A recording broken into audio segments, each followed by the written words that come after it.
regional directors. Thank you, Lissa. I knew I would forget to hit the record button. That's why I have Lissa in the background. Thank you, Lissa. So as we get started, I'd like to have the regional directors introduce themselves. So we'll start with David and then move to Stuart. Welcome everybody. I'm David Handley. I'm the vegetable and small fruit specialist for the University of Maine Cooperative Extension and just passed my 38th year here working at the Agricultural Experiment Station here in Monmouth. And I'm Stuart Goche. I'm the Southern Region Director. And I've worked for the LSU Ag Center about 28 years. I work with horticulture and other just general ag crops in South Louisiana. And JJ and then Kurt. My name is JJ Jones. I work for Oklahoma State Cooperative Extension Service as the area ag economist and also the Southeast District program leader. And I've been working 27 years, not all of it here in Oklahoma. I spent my first sentence was 10 years in Tennessee. So, my name's Kurt Jones, no relation, as JJ and I have joked about. I am in Colorado. I've been with Colorado State University Extension for 24 years now, and the last 22 have been here in Chaffee County, which is the center of the state up in the mountains. My programming areas are in ag, natural resources, and home horticulture, with a little bit of 4-H thrown in here and there. All right, thanks everyone for those introductions. I'd also like to move then into introducing our candidates that you'll hear from today as we move through this process. Phil Durst is our current Vice President and running for President-elect. So Phil, any comments or introduction? Sure, you want me to take my time now, Jerry? Yeah, just for a brief introduction, sure. Well, good afternoon, everybody. I appreciate you joining in today. Just to tell you about who I am, just as the regional directors did, I am located in Northeast Michigan. That's our map of the Lower Peninsula. I'm about there, and serving all northern and central Michigan in the areas of dairy and beef production. I do a lot of work with employee management with farmers. So welcome today, and just want to say that it has been a great year for NACAA this past year. As Vice President, I have really gotten to appreciate and to know our board and the council chairs to a much greater extent. And I want to tell you that you have a great board and great council chairs, because they are dedicated and they are passionate about working with this association. And I've learned much from them. This year we began our NACA 365 series. It's a twice a month educational webinar that we've been doing since January, twice a month since January, and we'll continue to do that. These webinars have been highly rated by our members, and they're all recorded and are available on the NACA YouTube channel. And so we're glad for those and encourage you to take advantage of those. If you weren't able to catch them live, catch them on video, on recorded video. This year, we established a DEI advisory group to the Leadership and Administrative Skills Committee. And this group of 12 of our members, 3 from each NACA region, is dedicated to the improvement of NACA for all members and potential members. We introduced the members in February at the JSIP Leadership Conference, and we've been meeting monthly since then. We've also recruited a diverse class of 30 qualified and enthusiastic members for first-term leadership positions, about 30 people for first terms, and 17 others who have experience and are willing to take the challenge of a second term for leadership positions. Our committees are certainly the backbone of our association and the work of our association. I want to thank our committees for all that they've been doing through these 2 years of virtual conferences, because they've been working behind the scenes to do a lot of great stuff, and they've been dedicated, and I thank them for their work. And then I've had the privilege to be part of the selection committee for a couple of awards for the Creative Excellence Award, the JSIP Creative Excellence Award. We asked people to submit those applications for this award, and wow, what a privilege it is to read some of the great work that's being done by our members, to hear about the great ideas that they've had and put to work, and just really heartening to see what people are doing, even in the midst of the COVID situation we've had. And then to be on the selection committee for the service to American and world agriculture. These came out of the Northeast region for this year, and just some terrific people that we have the opportunity to work with.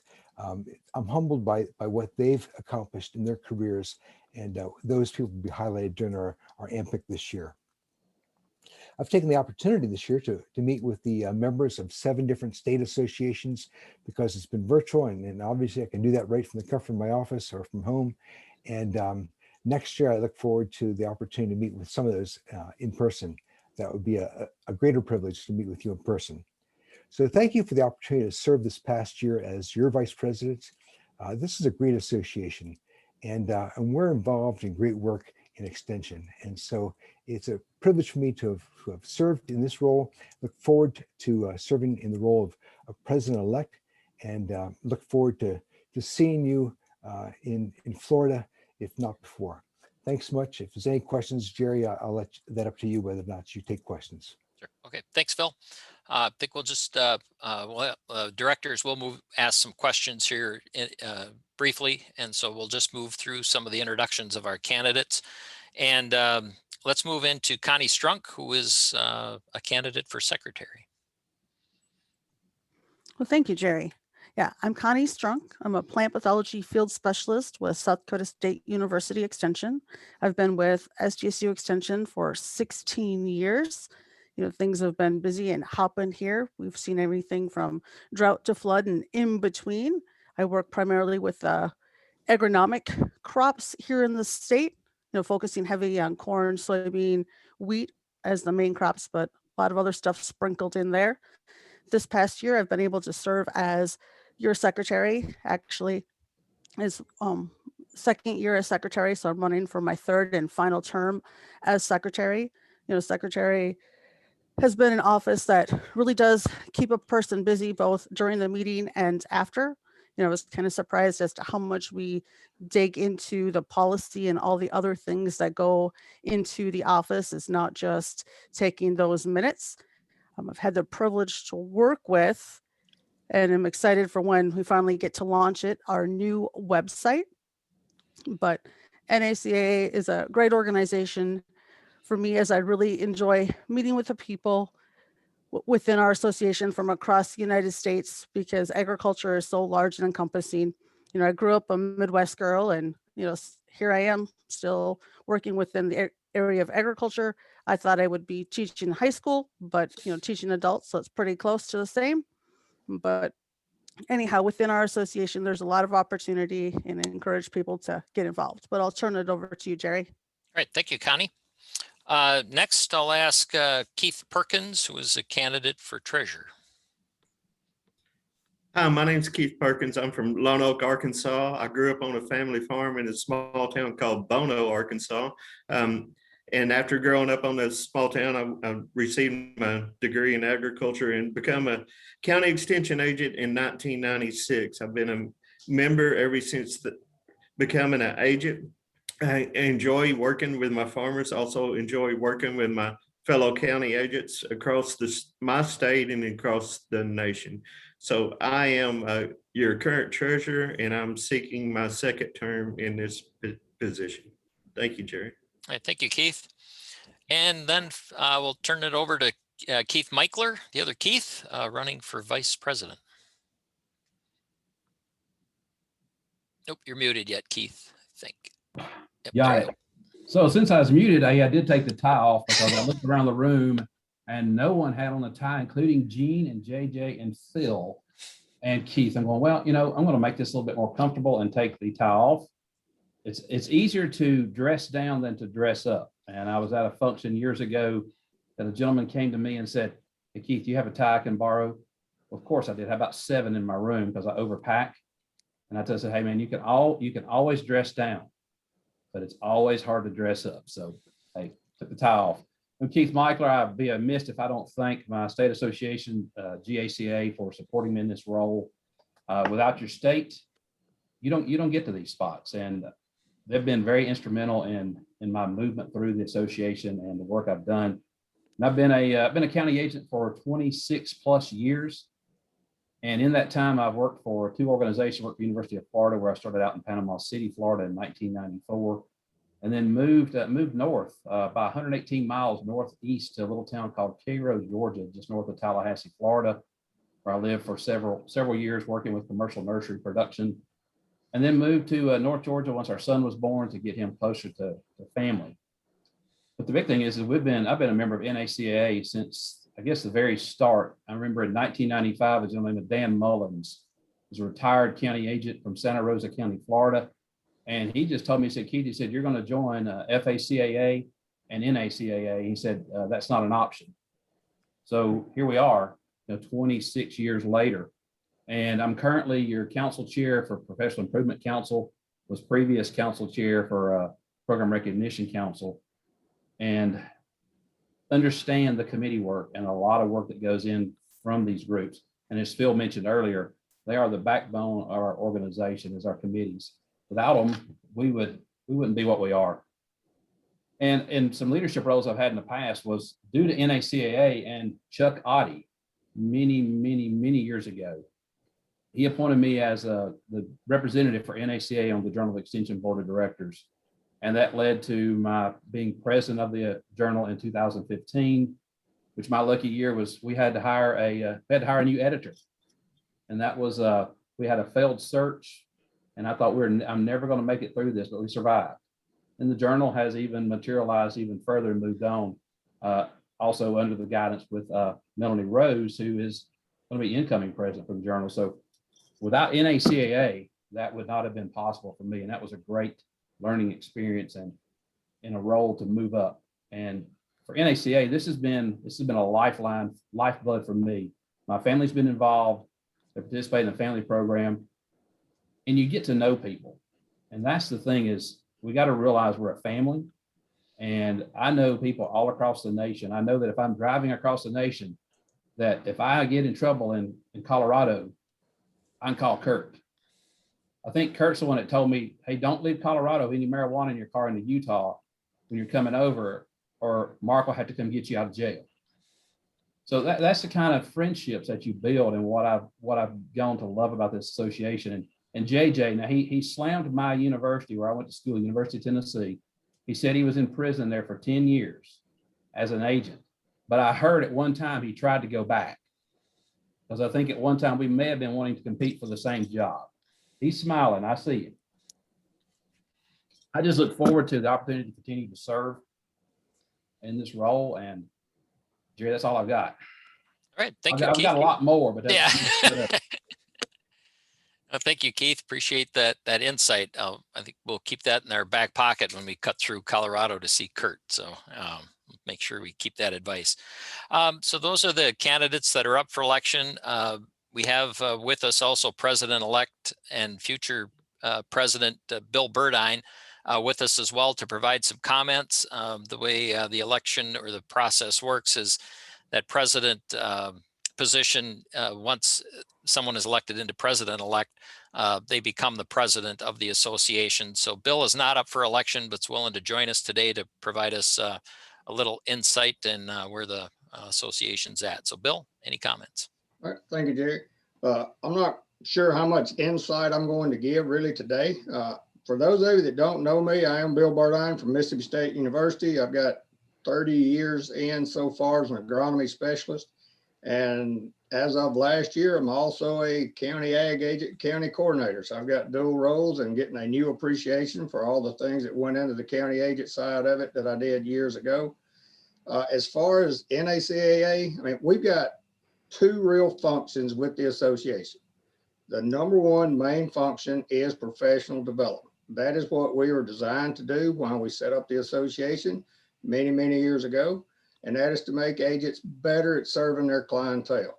The sponsorships, the scholarship, the awards that we get, to me, that is all nice. It's icing on the cake, but our number one goal is making us become better agents. And we do that through the committees that everyone's already mentioned. We've got, I think, 17 committees. Most of them are very active. So if you are interested, we ask you to apply for those. We also, the one thing I would say as far as an insight, kind of my goal during my tenure is I am not a very big smoke and mirrors or fluff type of a person. I'm very blunt. I'm very direct. When I'm at work, I like to get the job done. And so I have been looking lately at trying to reformat our AMPIC somewhat, not to get rid of things that are important to us, but trying to streamline them so that we can get even more professional development in, possibly get a free night during AMPIC so that we're not rushed quite as much, cutting out a few of the more expensive formal type dinners, things along that nature. That's something we've been working on really for a year now, and we'll continue in that direction. But I'll end with that. But if you've got any comments, suggestions, complaints, please contact me, contact the board, your regional directors. I tell you what, if you got any complaints, send those to Keith or Jerry. If you got any good suggestions, you can send those my way. We'll leave it at that.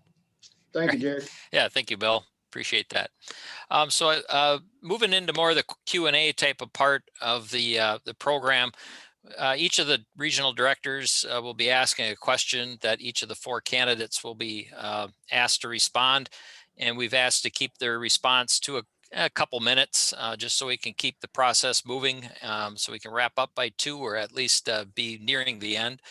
And so to start us off, and when we're wrapped up with that, if we have time, if please enter some questions in the chat box or unmute once we're through the somewhat formal part of this with the Q&A. And so I'll ask David Hanley from the Northeastern Regional Director to ask this question. And as we proceed through, I'll ask Connie to reply first, and then Phil, and then Keith Perkins, and then Keith Michler. So David. Hey, thank you, Jerry. So the first question we came up with that we would like the candidates to address to the delegates is, how will you as an officer of NACAA encourage members to get involved in their state associations and NACAA? Well, I think the first thing that needs to happen is making sure that new hires, new folks, and even current hires are aware that the association, both national and state, exists, letting them know of the opportunities, inviting them along to different events, whether it's national webinars with the 365, encouraging them to, attend to that, or inviting them along to any social or opportunities that the state is holding. So that is one way, is just making sure that they're aware that they exist, and then really highlighting out what the benefits are within the association. And not only that, kind of much like Keith said, well, he was told that he needs to be a member, kind of really highlighting the value of what these associations are. And while they're a member of that association, encouraging them to, try their hand to apply for a poster or presentation, or even enter some of the stuff that they're doing within their job for those different communication award categories. Because once they kind of do it, see it, then usually some of the eyes are open to it. But really what we need to do is have a mentorship within the state and national associations, really mentoring folks, letting them know, what the opportunities are, and kind of working with them, encouraging, because, we all know extension is a job that is never done at 5 o'clock, and it doesn't have a quiet time throughout the year. We're busy all the time, but encouraging that mentorship and really wanting to keep, the activity and new ideas rolling within folks. So really a lot of that cross between. I'd like to see our association have more of a focus group and some of that learning outside of our AMPIC opportunity. Thank you, Connie. Phil? Thanks. And Connie, let me just say that if you're up first on all these questions, more power to you, because that's a tough spot to be in. All right. Being involved at the state level is where it all begins. And we really need our members to be involved in the state associations. We need state associations to be strong, because state associations make up this association. And it's important that those state associations be strong. That's why it was great to meet with different state associations this year in my role as vice president. But through that process, I saw the regional directors meeting with our state associations, and they do a great job of bringing the members up to date on what's happening on a national level. And so to the regional directors and the vice directors who are meeting those state associations, great job, keep it up. And we need to do that more. I agree wholeheartedly with what Bill said about the professional improvement being the heart of this association. And so we've got to emphasize that with members to say, your involvement makes you better. Your involvement helps you reach your clientele better, helps you come to them with better ideas, helps you to develop better things because you've networked with people, you've learned what they do. So it's just a matter of helping our members understand the value of the professional improvement that they'll get from this and how that impacts them with their clientele. And then, I said last year, I want all of our members to be involved somehow. I don't want pew sitters. I want people who are hands-on in this association, whether they're submitting entries, whether they're watching webinars, whether they're applying for leadership positions, whether they're going to the national meeting. I want everybody to be involved somehow. And thank you all for being involved today by tuning into this webinar. Okay, thanks, Phil. Let's move on to Keith Perkins. This question is one that I think that we need to always remember that this is our association. It's not an individual association. It's all of ours association. And when I was president of the Arkansas Association, I increased our membership by personal contacts. I emailed, made phone calls, and visited folks and told them about the benefits of our program. And I know that each one of us can do the same thing in our own states.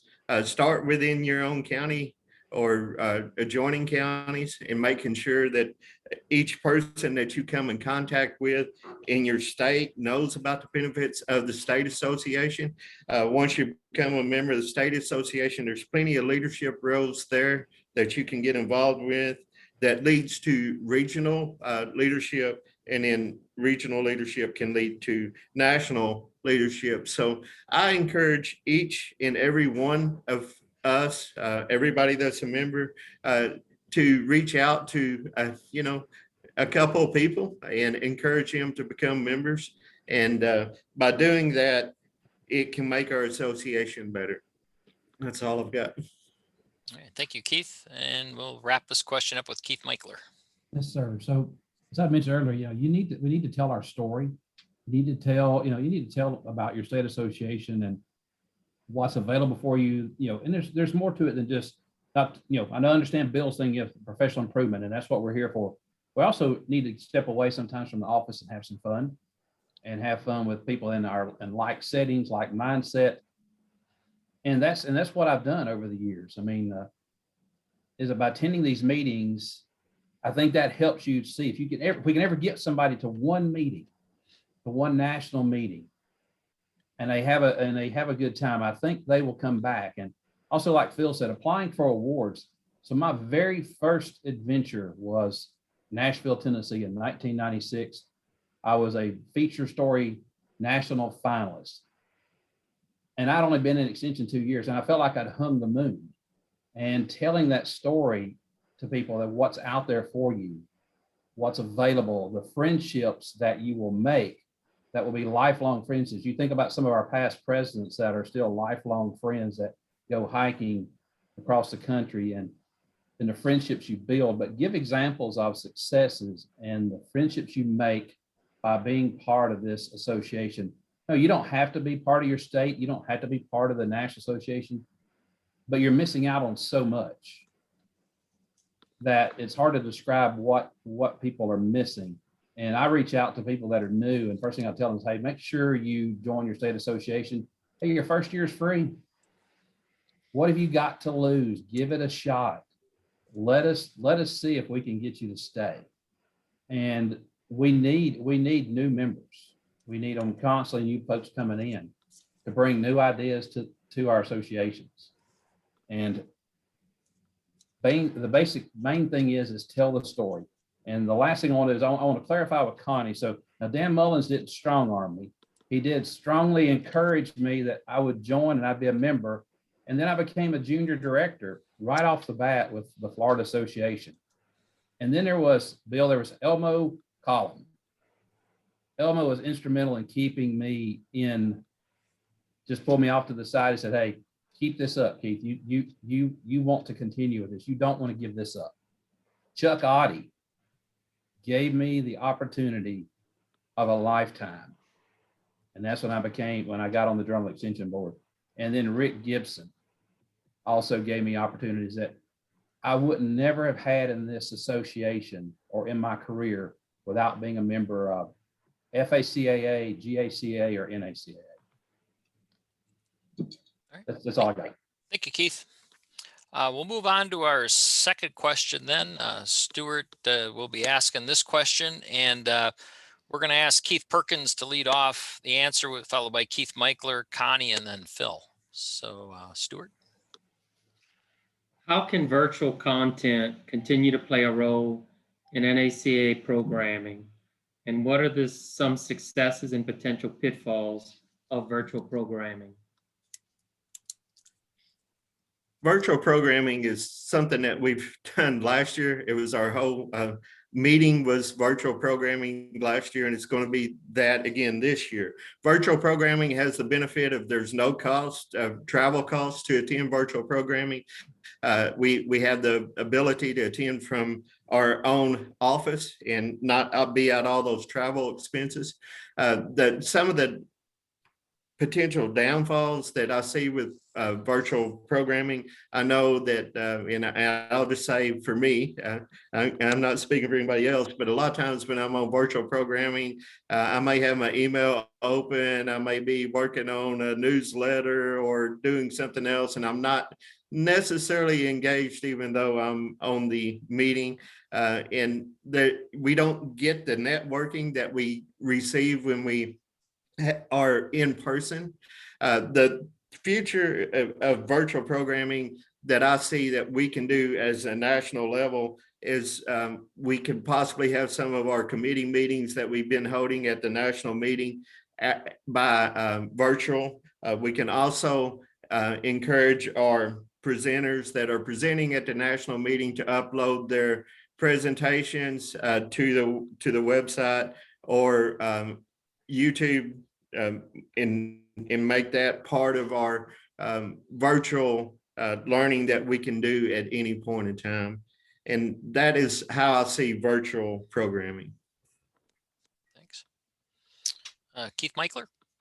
Yeah, so, last year, you could look at last year and go, wow, that was tough, because as a council chair, we planned that thing 3 times. And we finally got to the virtual part.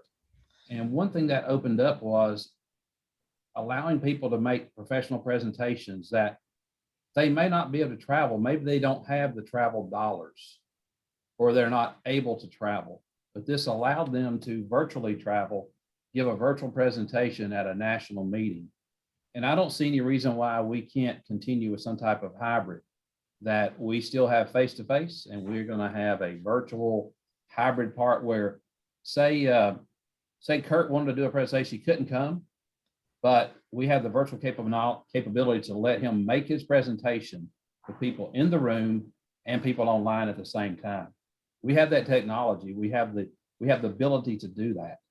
Now, the pitfalls is how many people do we lose that may not come to a meeting? And if you and when you don't come to the meeting, you lose more than just not showing up. You lose the friendship part that I'm telling you is critical in my life of what I've done over my extension career. But last year was a huge success, the way I look at it. Now, I know Gene. I mean, yes, we would have loved to have been in Virginia Beach with Cynthia and with and seen the dogs, seen Bear and Ty, if you pay any attention to what goes on Facebook with some folks. But they made that into a very successful meeting that got the attention of Microsoft.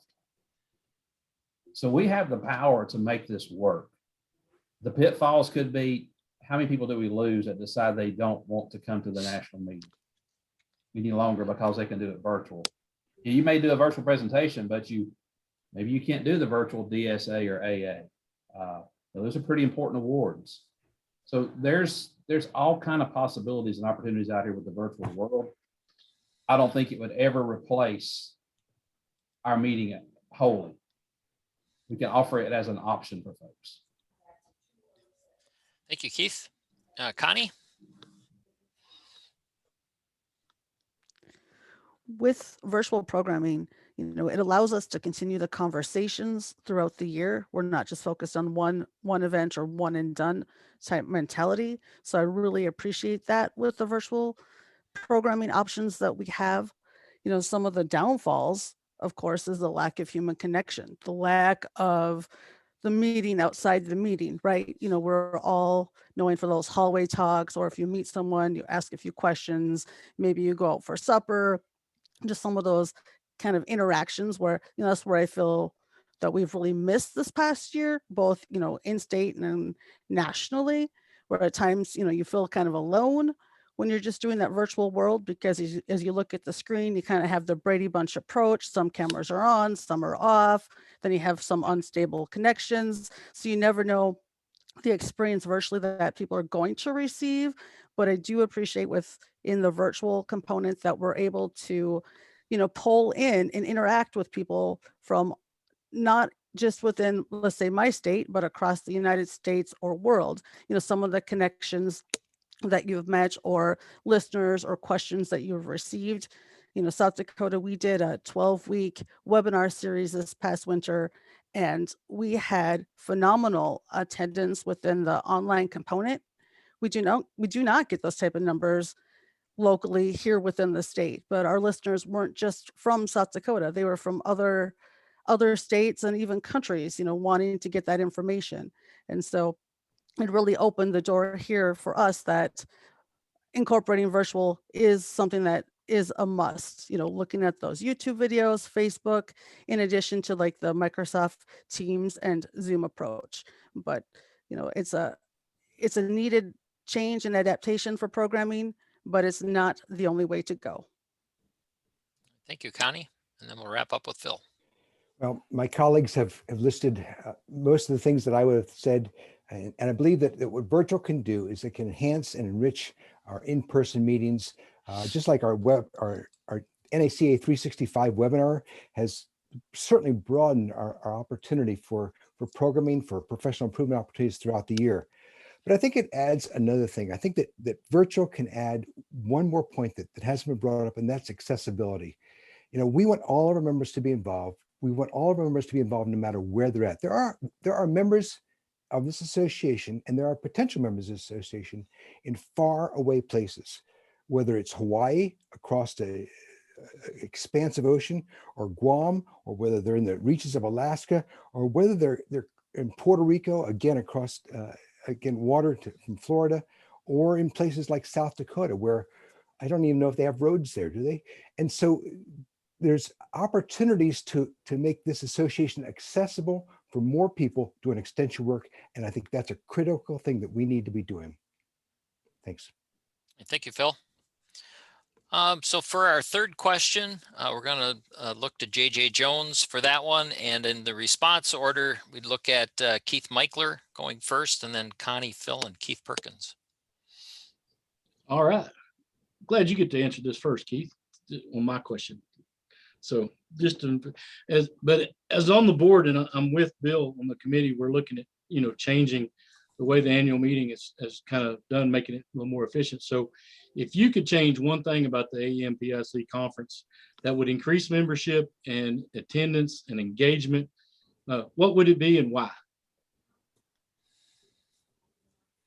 Good question, JJ. I don't know if I have a strong answer for that, because there's a lot of things I think we could do to make it better. Maybe we could shorten it by a day, but people are always free to leave. You can come and go. I've known someone show up one day, get an award, and leave. I think maybe offering different pricing structure, possibly a la carte events, where if your spouse is with you and they want to attend just a luncheon with you and a banquet, what kind of pricing can we come up to provide an a la carte for that? JJ, I don't know if there's one thing on my mind that I would like to change, other than maybe just shorten it by a little bit. And maybe change the time frame. You know, we usually start on Sunday morning, which requires people to travel on a Saturday. Maybe we change the starting day to a Tuesday, or where people don't have to travel on the weekend. So, and I think that's a member. It's going to be but whatever change we do look at, it's going to be a membership driven change. I mean, of course, everybody on the board can come up with all kind of ideas of what we need to change, but unless it's member supported, it's going to be a rough one. And I really don't want to be the guy that makes that decision. But I think maybe shortening by just a day may help some folks with travel. All right, thank you, Keith. Connie? As I look to our association, where we've been going strong for over 100 years, and knowing that there have been changes that have occurred, still feel that there's many changes that still will need to happen and can occur, much like the changes in farming. You know, we don't farm the way we used to 100 years ago. So within our association, you know, I think the biggest thing right now, one of the biggest changes is the idea that we can't change anything. That mentality needs to go. You know, we need to change that mentality that change is bad, change is awful. So we need to look to adapting to that. But within the AMPC structure, you know, the shortening the length would be one thing, but the biggest one for me would be the professional development. We need to focus heavy, kind of going back to why was our association established?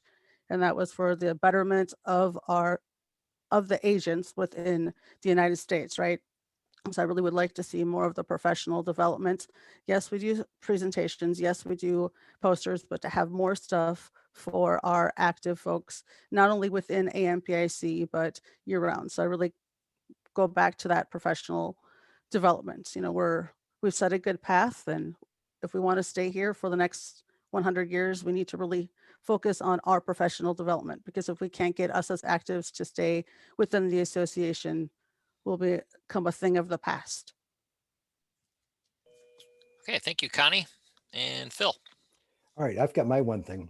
My one thing is the penalty fee for staying outside of the approved hotels. I understand the reason for that. I understand we have room blocks that we need to fill. However, I want to share my experience. I've been to 31, 32, I'd have to count annual meetings, every one since we started. I started as a young agent, and the first meeting was in New Jersey. My wife and I, our two kids still in diapers, we stayed with a friend. That was how we could afford to go from Pennsylvania to New Jersey, stay with a friend and go to this meeting. A couple years later, we were in Peoria and we camped out. That was the way we could afford to go. My wife and my kids were with me then. And then after that, it was San Antonio. In San Antonio, we didn't stay in the great hotel there on the Riverwalk. We stayed at a cheap motel outside of town. That was how we could afford to go. And for young members, for young agents and their families, who we want to encourage to get started and attend this meeting, I think we've got to drop that penalty fee, or as soon as our room blocks are reached, we drop the penalty fee. Some way we've got to encourage people to find cheaper ways to stay while they're there, to encourage them to come. When we hosted the meeting in 2007 in Grand Rapids, we tried to set up actually cheap ways for people to stay with the university that was located in Grand Rapids, and also with cheap motels, just to give people different opportunities so they had options that would reduce their cost.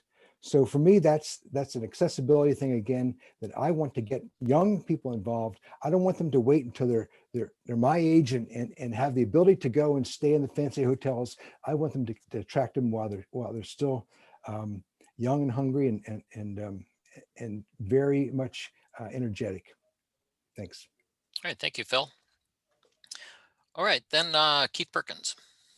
Phil and I are on the same wavelength here. I know the first conference I attended was in Florida. I took my family with me. We were driving down. Actually, my car broke down on the way down, and we actually fixed it in the parking lot of AutoZone there in Florida. And I got to meet some nice Florida policemen because that was not totally acceptable. But and of course, the price for us in Arkansas, we have an incentive if we do a poster or a presentation. Well, I didn't know if my poster would get accepted, so I put in for both a poster and a presentation to try to offset that cost. So I was actually accepted to both, so I wound up doing both, and that was my first national meeting to attend, and I really enjoyed it. But because of the price, it was very difficult for my family and I, and it's been that way ever since. Now, I say all that, last year's cost was free. We still didn't have 100% participation from our members. There was no travel costs associated with that. So we can't use price as a thing that is preventing our members from coming. I know it's also a time constraint because we have agents from different parts of the country, and busy times are different times of the year. So, sometimes it's price, sometimes it's time constraints. We also do know that our meetings are planned out several years in advance, and you can put that week on your calendar and know that you can plan around that. One thing that could be changed, I talked a lot about price here, but really one thing that could be changed is our committee meetings could be moved to a virtual format, and then we could have them at different times. Now, a lot of our committee meetings are going on at the same time. And if you're interested in more than one topic, you're kind of limited to only being able to attend one committee meeting. So price and committee meetings would be the thing. All right, thank you, Keith. And then we'll move into our last question, be from Western Region Director Kurt Jones. And in this process, we'll have Phil answer first, and then Keith Perkins, Keith Michler, and Connie. So Kurt. Okay, thank you. So one of the things that surprised me when I first came on as a vice director in this association was actually the number of members that we have in our association, approximately 3,300 or so. How can NACAA better support those 3,300 members besides offering a quality AMPIC that attracts, somewhere between 25% and a third of our membership? So Phil. Thanks, Kurt. That's an excellent question, and appreciate you bringing it up, because I believe we have to do that.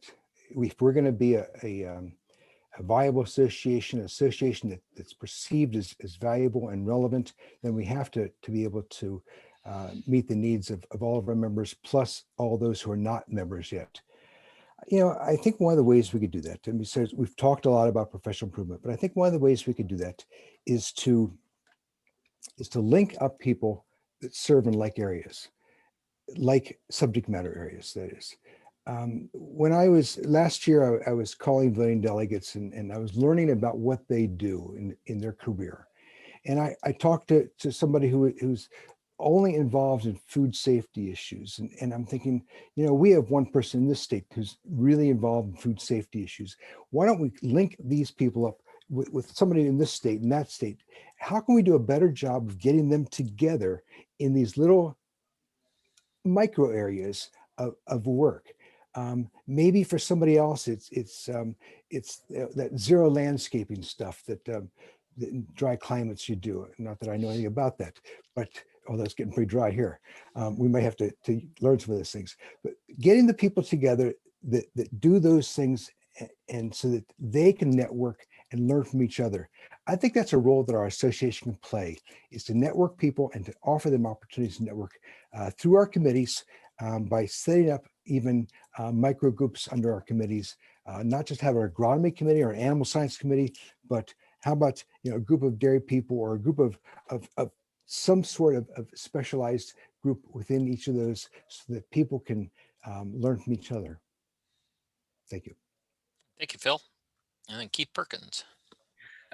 First, I'd like to commend Phil on coming up with a 365 webinars that we're doing, because that is a new way that we're reaching out to our members, and he done an excellent job on organizing and getting that put together. And that's an excellent thing that he's done for our association.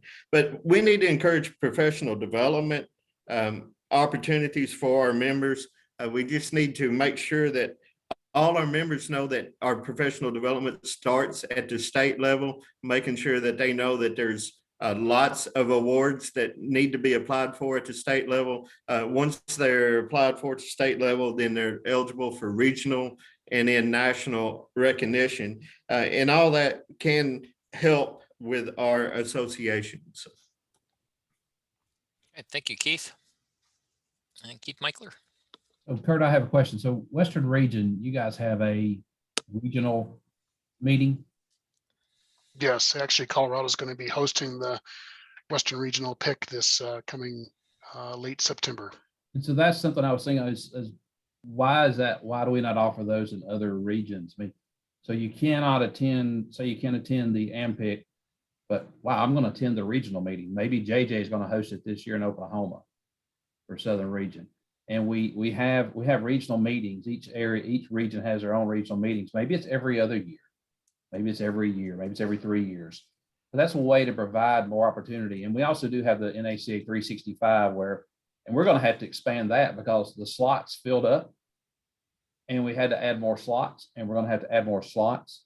We're going to have to expand that opportunity as well to allow people to do professional presentations. And I think we need to also strengthen and expand our journal and make sure that we're dead serious about this journal and where we're going with it and making sure that people know, hey, it's time to submit papers and make sure they realize, hey, there's rigor and standards that have to go with this and publishing.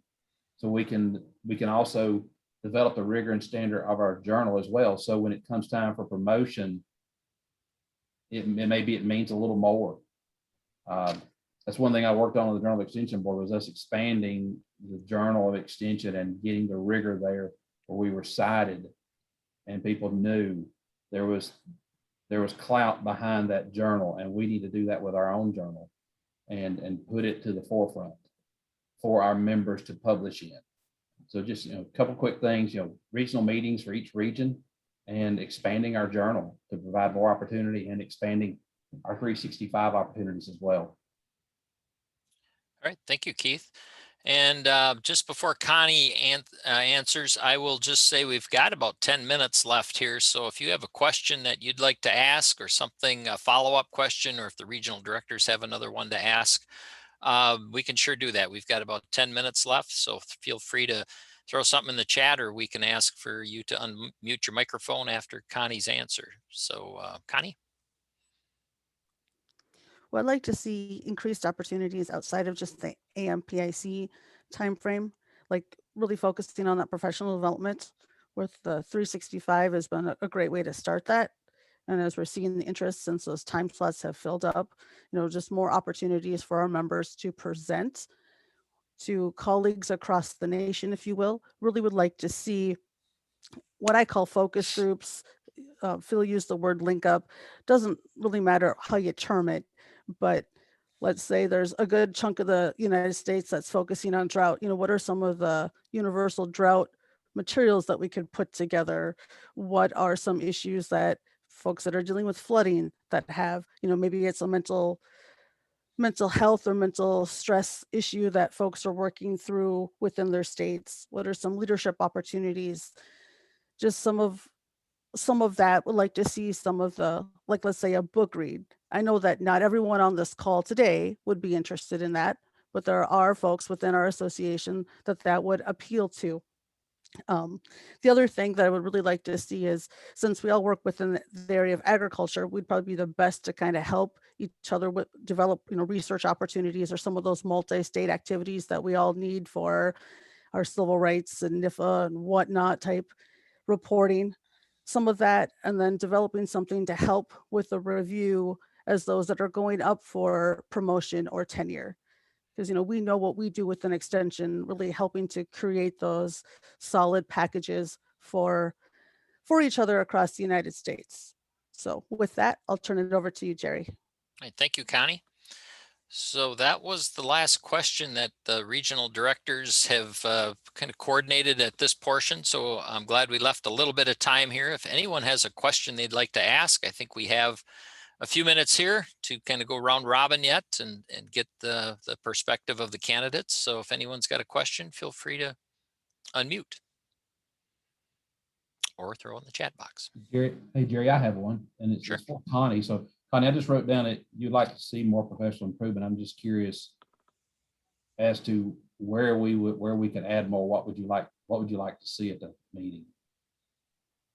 It doesn't have to be at the Okay. meeting per se. You know, I'm just saying as our association overall, because for a long while, our big focus was put together the annual meeting, be a member, attend the meeting, and then you're done, right? So then we had states that wouldn't have members join because they couldn't attend the meeting that year, so then they didn't join.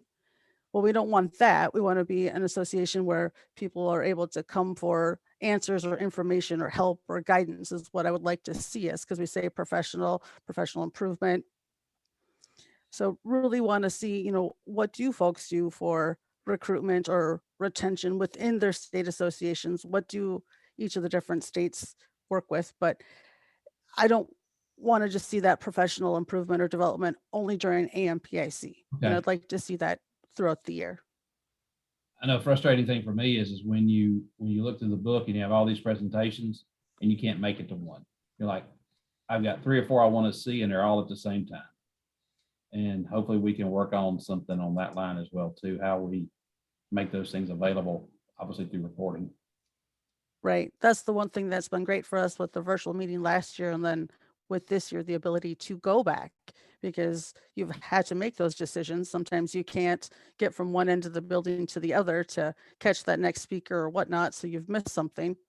Where this year with the virtual, we're able to go back and review some of those sessions that we may have missed. I mean, I've heard from folks that are joining as non-members because they're not within AG or whatnot, but wanting to attend the meeting this year so they could watch some of the sessions because they like our teaching and educational and technology sessions.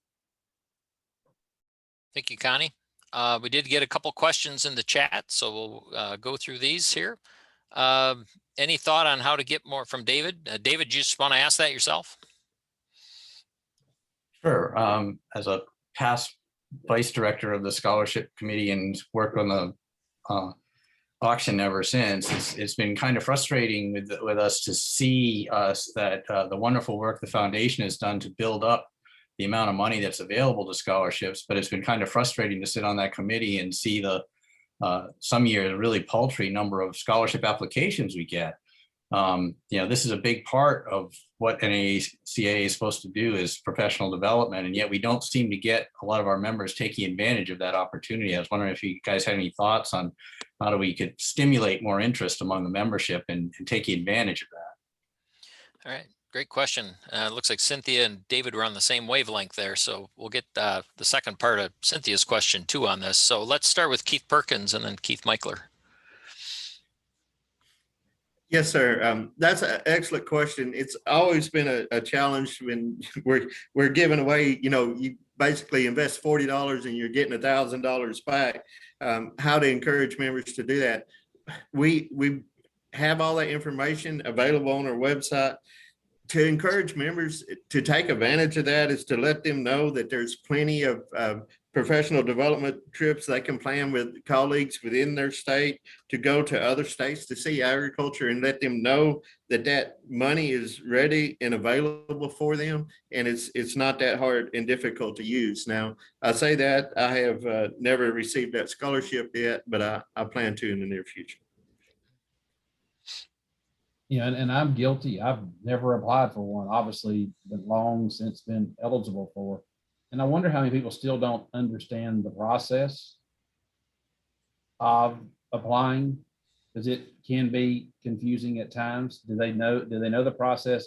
And what are we doing as an association to really advertise it well in advance of the deadlines? And I'm guilty for not applying myself. And it is a great opportunity for professional development. I think it's just hammering it out there and getting getting the word out more and more and more, please take advantage of these scholarship dollars. And maybe we need to look at the process as well and the requirements. Maybe there's possibly something that can be changed to make it more likely for people to apply. Thanks, Keith. Phil, and then Connie. Well, as someone who has received 2 $1,000 scholarships and appreciates those very much because they enabled international trips in both cases, I really do believe in the value of the scholarship fund. And, you know, I really kind of think it starts back in the state association level, because unless someone's going to use it for advanced education in their institution, they're really the best opportunity for them is to take a trip. And I think a lot of those would be groups of agents rather than an individual agent. And so I encourage the states to think about how can they put groups of agents together who are interested in taking a trip, groups of members together to say, okay, these members want to take this trip to this location and use the scholarship funds to do that. And so I think that state associations are important in that. And then, you know, Keith brought up about these regional meetings, which I think that's a very interesting idea. And I'd like to learn more about what the West region does. I think, again, opportunities when people come together and network and think about what they can do together, that's the best opportunity for ideas to come for these trips. In both cases that at my scholarships, it was not an individual. It was a group of us that applied individually. I mean, applied as a group for our scholarship funds that we can make the trip together. And we made trips to Ukraine and to Israel in those cases. Thanks, Phil. Connie? Well, I think part of it is the timing with the scholarship. So there's a lot of different intricate levels, right? You have to be vested by the end of AMPIC. So you have $40 for the first 1,000, up to $100 to get that second 1,000. Okay, so you got that timing. Well, then it's almost like a competitive grant because you have to put in your application and apply by June 1. You're not guaranteed that you're going to get 1,000 or 500 or however much you're asking for. You're applying by that June 1 timeframe. Then you will find out at AMPAC, or you'll be notified if you were selected or not. I'd really like to see the timing change. And I think that would really help some folks because sometimes opportunities come up after that June 1 that you weren't aware of, and then you can't apply for it. So I would really like to see the timing of the scholarships be almost like an open-ended, still have your must be vested or however by X deadline, or have to be money in the pot for X number of months, days, whatever you'd set, but have that kind of that open enrollment instead of having that select window of application. I realize we got a couple more questions here. We can take them. I think if you need to bail out, it is 2 o'clock. That's fine. But we'll just take these last couple of questions and let's keep our answers somewhat brief but impactful if we can do that. So I think Cynthia Gregg's first part of her question is more leadership opportunities provided to members or leadership development. So let's start with Keith Michler on that one. Was that Cynthia's question, leadership development? Yeah, that first one there. Yep. Cynthia, what kind of leadership development are we looking for, I guess? Okay. As some people may or may not be aware of, there has been some anonymous donors to earmark some money to our foundation. And I know the leadership and administrative skills committee is working on some stuff, I do believe. But they have earmarked this specifically for leadership development. And what would be some things as a board and as working with the committees that we could provide some development for our membership to develop leaders leadership skills that they can use at home, local, state, regional, national levels, not only in NACAA or our state associations, but in many facets, but leadership skills. So I know one I came across was by Ohio State University, Leadership in the City. And it was a year-long program that I participated in, was very beneficial. And I think each one of our universities offers some type of leadership development. that we should be able to tap into and maybe assist members in participating in that. Either maybe that's part of the scholarship. Your scholarship goes towards leadership development through another university. It's just a quick thought. Keith Perkins. Excellent question. I know currently our regional directors have been doing some presidential trainings with the state presidents, and we can continue to do that. Maybe reach out to other officers within the state and provide some training for those also. We currently offer incentive for our membership to attend JSEP, and we support PILD, which are all leadership development conferences that are available for our leadership of our association. So we can continue to do what we're doing, and we can expand on it by possibly offering some additional trainings to other members for the states. Connie, then Phil.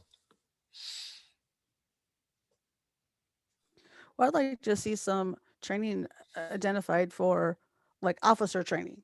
Because when you take on national office, sometimes it's just a hope and a prayer that you have read the bylines, the policy and bylaws, and understood what you're supposed to do, and not afraid to ask questions, because they trust that you know what you're doing. Just have some more of that officer type training to start with, which also factors down to, committee chairs and council and all of that within our association. But within the leadership, one of the quick ways is just what are some good leadership books? What are some different trainings that are available?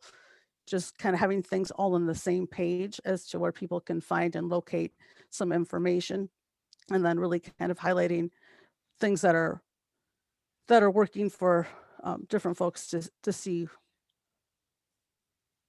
Thanks, Connie. I appreciate the thoughts of my colleagues and certainly confirm those. I was thinking along the lines that Keith was in regard to Keith Perkins, in regard to the PILD conference and the JSEP Leadership Conference, that these offer opportunities that maybe we can make some money available to involve some more people in those conferences. Tremendous opportunities they are to develop leadership, and I just wonder if we can expand our numbers there in those conferences. All right. Thanks, Phil. So then this will wrap up our, we'll finish up with Timothy Daly's question, and this will be our last question we'll take for the day. Basically around the Journal of Extension. How do we encourage more people to contribute to the Journal of Extension, not the Journal of NACAA? And there's a way people who have never submitted an article and would like to do so, find a way to help that. So let's start off with Phil on that one. Tim, I appreciate that question. And I'll address both the Journal of Extension and Journal NACAA, because I really think that that you all, and I speak about all of our 3,300 members, have great opportunities to share things that they've discovered, things that they've done as a journal paper. I have yet to submit to Journal of Extension or Journal of NACAA. I grant that. I have had articles published in other scientific journals. However, and that is a tremendous learning process. So maybe we need workshops at our MPIC, or workshops as a 365 webinar about a journal article, and just how a reviewer looks at a journal article and can talk about what the strengths of an article are, what the weaknesses of an article might be. Those are great ways to learn about writing an article up. And then just a reminder about some of the topics or things that people could write about and submit. So I think it is a great thing to promote is submitting articles for those journals. Thank you. Thanks, Phil. Let's go to Keith Perkins and then Keith Michler. That's an excellent question. And I would encourage each member to look at what they're doing in their own work, because each person that is a member of our association is doing some worthy work that is very publishable in the Journal of Extension. And I believe that sometimes it just takes some encouragement and get them to apply for doing these articles. You know, to help write the article, you know, there's always people within your state association or within your particular profession that can help you with that. So I would encourage them to reach out to others that are doing the same type of work from our membership across this nation. Thanks, Keith. Keith? So Tim, I'll address the Journal of Extension. So on the Joe website, joe.org, there's submission guidelines. Now, Clemson University and Clemson Press has just recently taken over the editorial part of the journal, and they've got a whole new set of guidelines up, I think, that are easier to follow for submission guidelines. And then there's Joe publication policies. The biggest thing is getting started. If you feel like you've got good work, good quality work, there's different categories you can submit in. There's feature story, research and brief, ideas at work, tables of tools of the trade, commentary. Just submit it. Follow the guidelines. The worst thing you can worry to do is not read the guidelines and submit junk. Because when you submit junk, it comes back really quickly. So read the guidelines. And if you need help, reach out to a board member or someone that's been on the board, and we'll be glad to try to assist and guide you through it. I've been off for now 3 years. But the journal has come a long ways in the past few years, and Clemson's now managing that for them. For like I say, for us, they're managing it, and has done a phenomenal job of, I think, providing that opportunity to make it easier for folks. Thanks, Keith. Then we'll wrap it up with Connie. With the journal, I think the biggest thing would be, much like it was addressed, having some webinars or some information as to how to get started, what is needed. Because I think the hardest ship for me is, you know, when I started, I was research focused. And then now with the extension, I do some research, but not enough to like equate being published in a scientific type journal. So it's kind of, you know, what is needed? How much is it? Number of years? Is it reps? Is it just your programming? Kind of what the journals would look for or look at. I've would really, you know, welcome some of those webinar opportunities, and then just working with, if there's someone that could help establish, again, kind of going back to some of that leadership or the conversations, and then what can our association do, you know, outside of just AMPIC, you know. So you want to write a journal article, you know, and then have a group that helps them get established for writing that journal article. Because I understand that each state, you know, within each state hires their extension folks in a different mentality.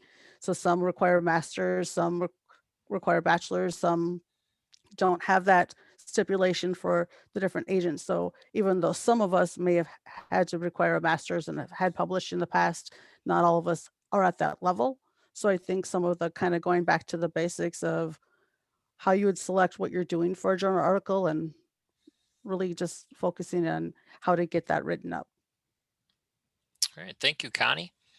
And yeah, I agree. As a person who just went through that process of publishing and all that kind of stuff you need to do, that's a great way to get started. Submit something and get the feedback, and you grow from there. So appreciate everybody's comments. I really want to thank the regional directors, David, JJ, Stuart, and Kurt, for helping today and helping put this program together.